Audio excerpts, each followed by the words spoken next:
Terima kasih Anda masih bersama kami di Kompas Petang, saya Cynthia Rompas. Saudara, saat menghadiri acara tablik akbar di Pondok Pesantren Az-Zawiyah di Garut, Jawa Barat, Menteri Agama Yakut Holil Qomas mengajak masyarakat untuk mengecek rekam jejak calon presiden dan calon wakil presiden di Pilpres 2024. Menak Yakut bilang jika punya rekam jejak memecah belah umat, jangan dipilih. Pilih para pemimpin, memilih calon pemimpin kita, calon presiden dan wakil presiden kita, dicek betul rekam jejaknya. Dicek betul, jangan asal dikasih uang milih, jangan. Ya, jangan asal dikasih sembako. Harus dicek betul. Pernah enggak calon pemimpin kita, calon presiden kita ini memecah belah umat?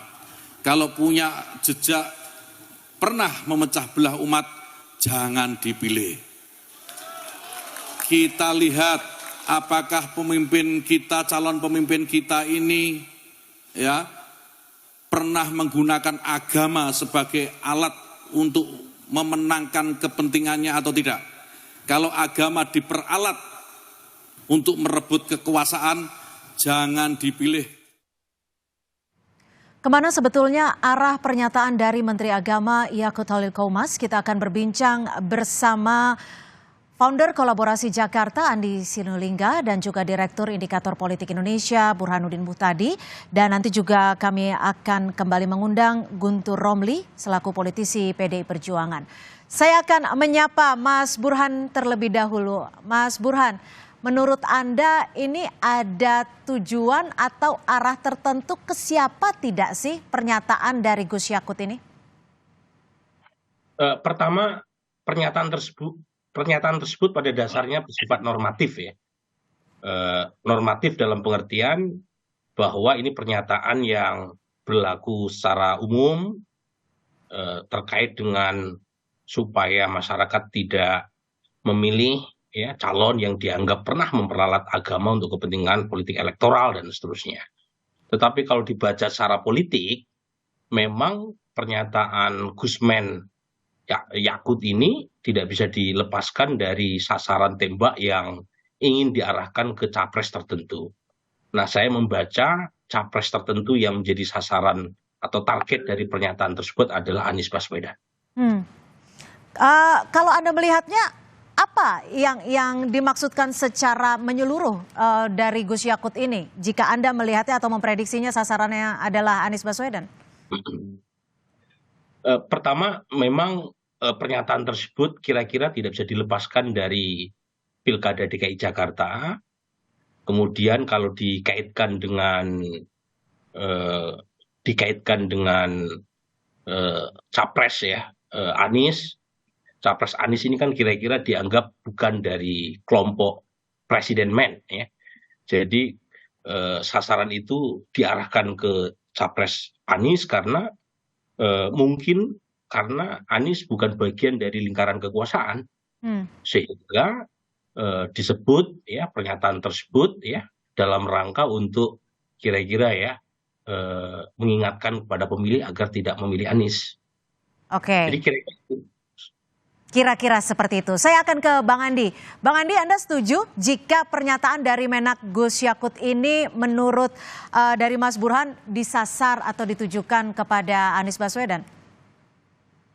Kalau kita melihat dari apa yang disampaikan oleh Menak Yakut, maka saya menganggap itu sesuatu yang positif, bahwa ya rangkaiannya ya, jangan memilih karena dikasih uang, kemudian kita pilih, jangan dikasih sembako, kita pilih, jangan yang punya track record memecah belah umat, jangan yang punya track record menggunakan agama dalam politik, itu kan satu rangkaiannya. Dan menurut saya apa yang disampaikan itu adalah hal yang positif saja. Nah, tapi kalau kemudian ada pengamatan dan kemudian pengamatan itu diduga ditujukan kepada Anies Baswedan, maka alamatnya kita berikan kembali kepada si penduga itu. Kalau kita tidak pernah punya perasaan seperti itu, karena kita juga punya bukti-bukti tersendiri. fakta-fakta tersendiri bahwa apa yang dituduhkan itu tidak sesuai dengan kenyataan, itu yang pertama. Nah, yang kedua, kita bisa lihat rekod Anies selama memimpin DKI itu, Jakarta itu guyup, dan bisa ditanya bagaimana relasi antar hubungan umat, baik itu Islam dengan Islam maupun Islam dan non-Muslim itu. Itu bisa kita lihat rekodnya, catatannya lengkap sebenarnya semua itu. Jadi kita tidak merasa bahwa tuduhan itu dialamatkan kepada Anies Baswedan. Tidak merasa bahwa tuduhan itu dialamatkan untuk Mas Anies seperti itu ya. Mas Burhan, kalau melihat dari pernyataan Gus Yakut ini nantinya akan berdampak tidak sih terhadap dinamika politik di Pilpres? Menurut saya dampaknya tidak terlalu besar ya. Pertama karena Gusman ini bukan figur yang populer ya. Dalam pengertian ada banyak analisis beliau, pernyataan beliau yang cukup kontroversial. Jadi bisa jadi hanya punya dampak buat mereka yang satu kubu sama Gusman. Tetapi buat mereka yang tidak percaya terhadap Gusman ya dengan sendirinya mereka tidak mempercayai pernyataan tersebut. Jadi lagi-lagi dampaknya tidak terlalu besar karena masyarakat juga mungkin sangat bisa menafsirkan pernyataan tersebut di frame secara politik. Sehingga apapun kalau dikerangkai secara politik, maka tanggapan atau respon dari publik juga melihatnya secara politik. Makanya saya melihat dampaknya tidak terlalu besar. Dampaknya tidak terlalu besar. Saya akan kembali ke Bang Andi. Bang Andi, kalau Anda menyebutnya ini bukan disasar kepada Anies Baswedan, Anda melihatnya ini disasar kepada siapa dong? Ya, pertanyaan itu tentu yang menjawab, yang menyampaikan. Itu saya nggak bisa menduga kemana arah yang disampaikan oleh Menteri Agama itu. Saya tidak bisa menduga itu. Kalau saya katakan diarahkan kepada Anies misalnya, ada perasaan itu. Yang pertama adalah kalau itu disasarkan kepada Anies, akal sehat saya mengatakan tidak begitu. Nah, yang kedua, kalau disasar kepada Anies, itu yang menyampaikan kan Menteri Agama, dia yang lebih tahu kepada siapa itu disasarkan. Nah, yang ketiga, kalau ada pandangan publik, ya publik menginterpretasi, seperti katakanlah ada orang mengamati bahwa ini ditujukan kepada Anies Baswedan, itu kita kembalikan kepada publik. Publik nanti yang akan memberikan penilaian terhadap pernyataan-pernyataan para elit politiknya, khususnya para penyelenggara negara. Ya, para penyelenggara yang tupoksinya sudah ada itu. Nanti kan publik akan melihat.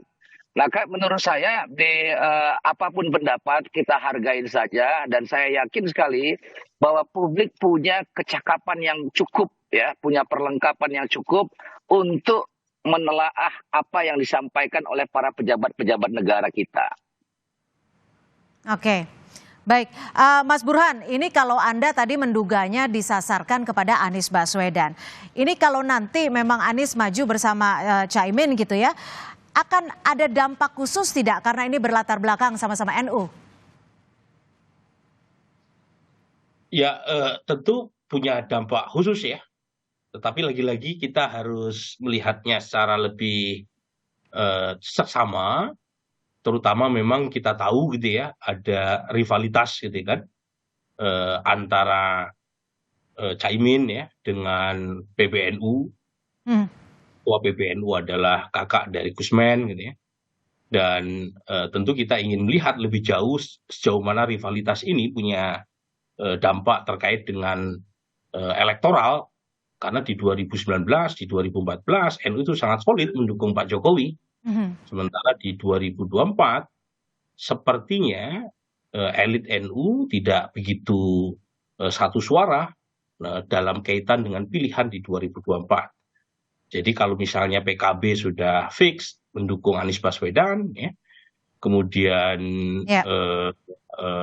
elit PBNU kemungkinan besar mendukung dua nama ya, Ganjar atau Pak Prabowo, tentu efeknya akan sangat terpecah ya buat warga NU di bawah. Baik. Efeknya jadi masih bisa dikatakan bisa jadi baik atau terpecah. Kita masih akan kembali membahasnya selepas jeda, tetap bersama kami di Kompas Petang.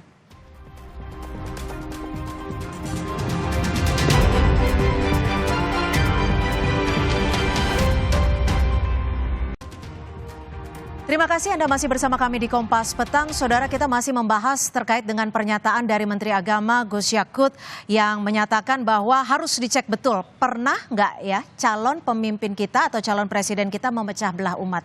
Jika pernah, jangan dipilih. Itu yang menjadi pembahasan kita pada sore hari ini dan sudah kembali bergabung bersama kami politisi PDI Perjuangan, sudah ada Mas Guntur Romli dan juga Ketua PBNU Pak Syafiq Ali. Terima kasih sudah bergabung bersama kami di Kompas Petang. Saya akan ke Mas Guntur. Mas Guntur, kalau Anda melihatnya arah dari sasaran Menteri Agama saat pernyataannya tersebut kemana sih? Ya, pertama kita harus menyatakan bahwa kami sangat mendukung dari pernyataan Menteri Agama yang memang termasuk dari concern beliau untuk mendudukkan agama sebagaimana mestinya. Bahwa agama itu adalah ajaran kebaikan, agama itu menjadi rahmat, menjadi kasih sayang untuk semua, Ya. dan jangan menjadikan agama sebagai pemecah belah. Jangan memanfaatkan agama untuk kekuasaan. Ini merupakan ajaran-ajaran yang harus kita dukung karena itulah yang menjadi intisari dari agama. Karena ketika agama itu dipolitisir, kemudian ketika agama itu menjadi merendahkan kelompok yang lain, atau malah memecah belah, itu memang akan menjadi bencana. Dan kita tahu itulah yang terjadi dalam konflik-konflik yang disebut dengan yang berbalut dengan di atas namakan agama karena menjadikan agama sebagai politik itu. Baik, tapi kalau menurut Anda siapa yang dimaksud oleh Gus Yakut ini? Kalau kita melihat ya kenyataan-kenyataan, fakta-fakta sejarah dalam perebutan kekuasaan di Indonesia itu sangat terkait misalnya dengan terkait dengan Pilkada DKI tahun 2016, tahun 2017, di mana agama dipakai untuk menyerang salah satu kontestan dengan alasan agama. Bagaimana agama dipolitisir ya dengan kelompok-kelompok yang akhirnya dibubarkan oleh pemerintah Jokowi seperti HTI dan FPI, itu adalah contoh yang nyata. Kemudian juga pada 2019 bagaimana juga agama dipakai untuk menyerang salah satu kontestan ya dengan isu satunya tidak beragama dengan yang baik atau apapun. Iya, di situ maksud saya kita melihat arahnya memang ke arah sana. Gitu. Arahnya ke arah sana di Pilkada DKI 2017 dan 2019. Bang Andi, gimana Anda menanggapi dari statement Mas Guntur ini?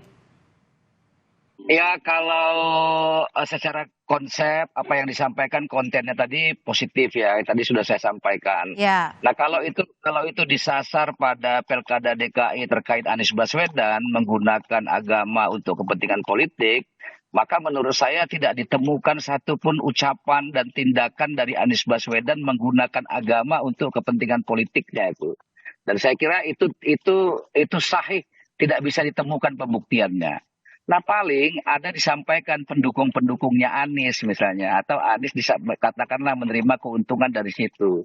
Nah, kalau misalnya pendukungnya, maka pendukung Pak Ahok juga mengatakan yang sama, kami Muslim, kami Islam, kami dukung Ahok. Itu juga menggunakan agama untuk dukungan politik itu. Tapi itu kan kita tidak pernah deras menyasarkan itu. Nah, bagi kita itu sesuatu yang sudah lewat. Nah, yang paling penting bagi kita adalah ke depan. Kalau tuduhan saling bertuduh-tuduhan, kita juga bisa tuduh-tuduhan tuh. Nah, itu yang saya katakan bahwa saya tidak tahu persis yang dimaksud oleh Pak Yakut itu ditujukan kepada siapa. Yang saya tahu perkataan itu secara tekstual positif.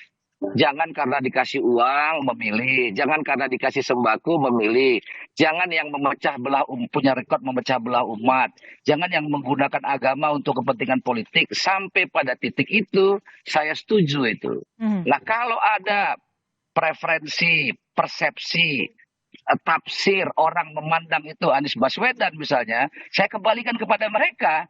Nah, ini kan tontonan yang luas nih kan, publik menilai seperti itu. Nah, nanti biarkan publik yang akan memberikan keputusan pada akhirnya. Itu pendapat kita itu. Baik, jadi menurut Anda sendiri secara tekstual positif tapi tidak bisa dibuktikan kebenarannya itu kembali di Pilkada 2017. Saya akan ke Pak Syafiq. Pak Syafiq, menurut Anda seperti apa pernyataan dari Gus Yakut kemarin ini? Ya, saya kira pernyataan itu memang berangkat dari keprihatinan ya, Gus Yakut sebagai Menteri Agama. di mana agama ini mempengaruhi banyak sekali orang dan isu yang sangat sensitif di Indonesia. Jadi memang itu pesan atau peringatan yang penting untuk kita sadari bahwa ketika kita memilih pemimpin, jangan sampai orang-orang yang misal dianggap punya track record menggunakan isu-isu agama untuk misal memecah belah. Karena kita tahu bahwa di tempat-tempat yang lain, di sejumlah negara itu agama, negara itu bisa jatuh dalam konflik yang luar biasa gara-gara sentimen-sentimen kebencian yang digerakkan oleh isu-isu agama. Jadi itu saya kira pesannya penting karena siapapun bisa terjatuh dalam kesalahan itu. Oke, jadi menurut Anda ini tekstualnya juga positif ya? Ya, saya kira ya, karena memang menggunakan isu agama itu ibaratnya kayak bertempur dengan senjata biologi. Nah, nanti siapapun, bahkan orang-orang yang tidak tahu apa-apa itu dia bisa terkena dampaknya. Bahkan anak kecil aja dia bisa terkena dampaknya. Oke, kalau dari dua narsum kami sore ini mengarahnya atau disasarannya adalah Anies Baswedan. Kalau menurut Anda seperti apa? Saya tidak tahu persis, saya nggak mau menebak-nebak gitu ya. Saya nggak mau menebak-nebak kira-kira sasarannya dari kandidat-kandidat yang ada itu siapa. Ya, karena saya tidak tahu persis misal dari 3 kandidat itu perjalanan politiknya secara detail masing-masing seperti apa. Jadi saya nggak mau menebak-nebak. Mungkin bisa ditanyakan langsung ke Menteri Agama. Oke, baik, saya akan ke Mas Burhan. Mas Burhan, ini kan ditanggapi oleh Bang Andi tekstual positif, tapi secara pembuktian tidak bisa dibuktikan kebenarannya. Menurut Anda? Begini ya, ada banyak tulisan. Sebentar saya potong loh, biar jangan salah tadi itu. Yang saya bilang secara tidak bisa dibuktikan itu pendapat Guntur Romli yang menyatakan 2017. Supaya jangan misleading itu. Baik. Jadi pernyataan Mas Guntur yang tidak bisa dibuktikan kebenarannya seperti itu ya? Pernyataan Mas Guntur di dialog ini. Tadi saya sampaikan secara tekstual itu positif, itu yang pertama. Yang kedua, disasarkan kepada siapa, itu hanya Gus yang menyampaikan yang tahu. Kita nggak bisa tahu. Nah, kalau ada pandangan, seperti kata Bung Burhan, kata misalnya terakhir Guntur Romli menceritakan soal Pilkada DKI, Anies Baswedan misalnya. Itu sulit dibuktikan, yang itu sulit dibuktikan. Tuduhan bahwa Anies Baswedan menggunakan itu. Saya tidak menyebut nama karena kalau kita kembali kepada Pilkada DKI itu kan ada 3 kontestan, ya. Tapi saya kira masyarakat umum sudah tahu ketika Bung Andi menyebut nama Anies Baswedan berarti sudah tersinggung tersendiri, sudah merasa sendiri. Jadi buat apa disampaikan nama itu ketika kita melemparkan, ketika Menteri Agama menyatakan bahwa agama jangan diperalat untuk kekuasaan, untuk politik. Kemudian juga jangan memecah belah. Kalau saya kasih contohnya waktu Pilkada DKI, kemudian ada orang Anies merasa ya, mereka merasa sendiri, sepertinya seperti itu kalau saya ngelihat itu. Nah ini misleading lagi sebentar. Tadi Bung Burhan yang saya mengatakan mengucapkan nama di segmen awal yang Bung Guntur belum hadir tuh. Bung Guntur mengatakan di Pilkada DKI tahun 2017. Itu. Jadi saya samakan pendapat Gus Yakut, pendapat Burhan dan pendapat Guntur dan masing-masing itu saya pilih itu. Oke, baik. Silakan Mas Burhan mungkin ingin menanggapi dari pernyataan Bang Andi dan juga Mas Guntur. Ya, memang kita tidak bisa menebak ya apa yang mau disasar oleh Gusmen. Tetapi kan kita bisa menduga dan sekaligus menganalisis fakta-fakta atau kira-kira sasaran mana yang mau ditarget oleh Gusmen. Lagi-lagi kita tidak bicara secara normatif ya. Secara normatif semuanya sepakat dengan apa yang disampaikan oleh Gusmen. Tetapi kalau kita kaitkan kira-kira ke arah mana sasaran tembak itu dilakukan, kita bisa menganalisis melalui 2 hal. Pertama, kemungkinan besar pernyataan Gusmen itu disasarkan kepada calon presiden yang tidak dekat dengan lingkaran kekuasaan. Meskipun faktanya penggunaan isu agama bukan hanya terjadi pada masa Pilkada DKI Jakarta, tapi juga pada masa Pilpres 2019 dan 2014 ketika Pak Prabowo menjadi lawannya Pak Jokowi, tetapi karena Pak Prabowo sekarang bagian dari lingkaran kekuasaan sepertinya Gusman itu mengarahkan sasaran tembaknya ke Anies. Itu yang Oke. pertama. Yang Jadi kedua, artinya dugaan ya. dugaan. Saya sendiri tidak punya Silakan. bukti. Saya kan hanya sekedar menganalisis saja. Ya, singkat. Yang kedua, gitu ya, apakah betul di Pilkada DKI Jakarta penuh dengan insinuasi agama? Udah banyak. Oke. Contoh tulisan jurnal Ya. yang bergengsi level Ya, dunia. singkat yang saja Mas Burhan. Sudah. Oke, baik. Saya akan ke Pak Syafiq. Terakhir Pak Syafiq, kalau yang sama-sama kita inginkan adalah pemilu 2024 berjalan damai dan tentram. Dan tentu juga kalau secara tekstual, apa yang disampaikan oleh Menteri Agama secara garis besar positif. Bagaimana dari PBNU sendiri untuk melihat hal ini dan meredam agar tidak kembali lagi terjadi perpecahan? Satu, PBNU itu punya komitmen kuat ya untuk memastikan bahwa arah bangsa ini itu sesuai prinsip-prinsip ya kebangsaan, ya kerakyatan dan juga keislaman juga gitu loh. Dan PBNU sudah menyaksikan di banyak negara itu yang jatuh dalam konflik yang berkepanjangan karena penggunaan isu-isu agama. Karena kemudian ada banyak sekali orang yang kemudian semangatnya itu berkali-kali lipat gara-gara merasa ini kayak jihad fisabilillah. Nah, kita nggak pengen Indonesia jatuh dalam situasi yang seperti itu. Jadi Ya, makanya singkat saja. kemudian PBNU juga pengen misal Gus Yahya berkali-kali menekankan jangan sampai menggunakan politik identitas. Dan itu harus dimulai oleh calon-calon saya kira. Semua calon harus punya komitmen dan itu ditunjukkan oleh tim-timnya nanti bahwa mereka tidak akan menggunakan politik identitas, tidak menggunakan politik kebencian apalagi yang berbasis agama. Baik, kami sudah tangkap. Jangan pakai politik identitas di Pilpres 2024 karena harapannya adalah pemilu damai. Terima kasih sekali lagi Ketua PBNU Pak Syafiq Ali, Mas Burhanuddin Muhtadi dari Direktur Indikator Politik Indonesia, Bang Andi Sinulinga dari Founder Kolaborasi Jakarta, serta Mas Guntur Romli, politisi PDI Perjuangan sudah bergabung bersama kami di Kompas Petang. Ya, Selamat sore. Terima kasih.